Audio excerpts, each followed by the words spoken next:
नारद मुनि का भगवान विष्णु को श्राप देना। एक बार आर्षि नारद जी ने घोर तपस्या की और उन्हें घमंड हो गया कि उन्होंने विषय विकारों पर विजय प्राप्त कर ली है। तपस्या पूरी करने के बाद वह अपने पिता भगवान ब्रह्मा से मिलने गए और उन्हें अपने उसी विश्वास से अवगत कराया। भगवान ब्रह्मा ने नारद जी से, भगवान विष्णु जी से इस बारे में चर्चा नहीं करने के लिए आग्रह किया।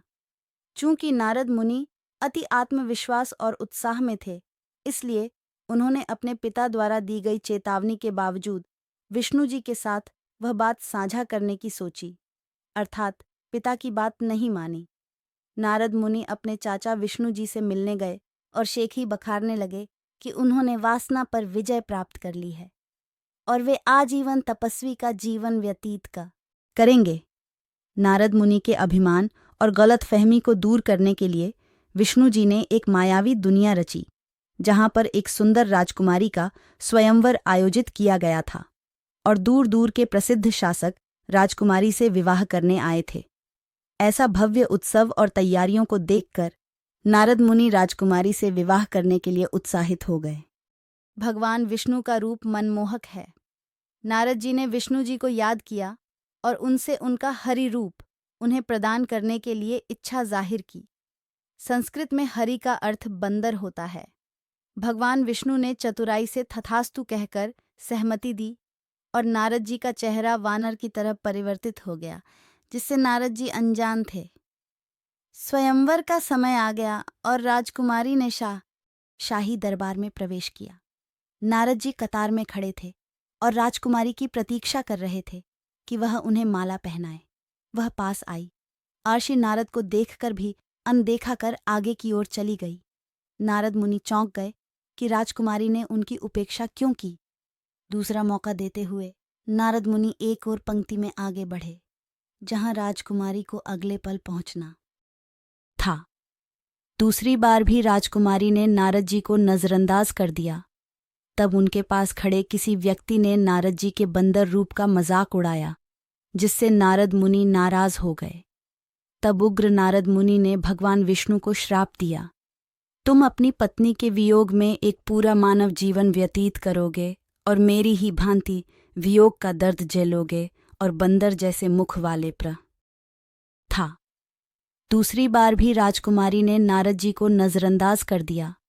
तब उनके पास खड़े किसी व्यक्ति ने नारद जी के बंदर रूप का मजाक उड़ाया, जिससे नारद मुनि नाराज हो गए। तब उग्र नारद मुनि ने भगवान विष्णु को श्राप दिया, तुम अपनी पत्नी के वियोग में एक पूरा मानव जीवन व्यतीत करोगे और मेरी ही भांति वियोग का दर्द झेलोगे और बंदर जैसे मुख वाले प्राणी तुम्हारी मदद करेंगे। टिप्पणी: पुण्य आत्माओं, यहाँ साधकों को ब्रह्मकाल के भयंकर जाल को समझने की आवश्यकता है। वह धोखेबाज है। वह इस तरह की रणनीति निभाता है। सबसे पहले ब्रह्मकाल ने विष्णु जी को नारद जी के घमंड को कुचलने के लिए प्रेरित किया, जिससे विष्णु जी ने एक मायावी दुनिया रची। फिर नारद जी ने विष्णु जी के समान सुंदर दिखने की इच्छा से उनका आह्वान किया। विष्णु जी ने नारद जी के साथ छल किया, जिसके परिणाम स्वरूप नारद जी ने विष्णु जी को श्राप दिया। ब्रह्मकाल के 21 ब्रह्मांडों में विष्णु जी केवल सतोगुण विभाग के स्वामी हैं। उनके पास विभिन्न प्रकार की सीमित शक्तियां हैं।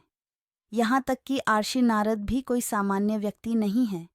लेकिन विडंबना ये है कि त्रिलोकीय विष्णु जी नारद मुनि द्वारा दिए गए श्राप के प्रभाव को निष्प्रभावी नहीं कर सके और श्री राम के रूप में मानव जन्म में पीड़ित हुए। सर्वशक्तिमान कबीरदेव अपनी अमृतवाणी में बताते हैं, तुम कौन राम का जपते जापम ताते कटे न यह तीनों तापमा। आप किस राम भगवान की पूजा करते हैं जो आपको 3 ताप यानी अभिशाप से राहत नहीं दिला सकते।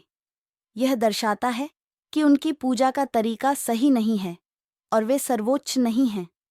हमारा रिमोट कंट्रोल कसाई काल के हाथ में है, जो हमारे कर्मों को बिगाड़ता है और फिर 84 लाख जीवों की प्रजातियों में दर्द सहन करा के हमें अपने लोक में भी प्रताड़ित करता है।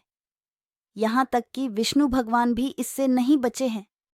महत्वपूर्ण 3 ताप यानी अभिशाप केवल सद्गुरु की शरण लेने और सत्य भक्ति करने से ही निष्प्रभावी होते हैं।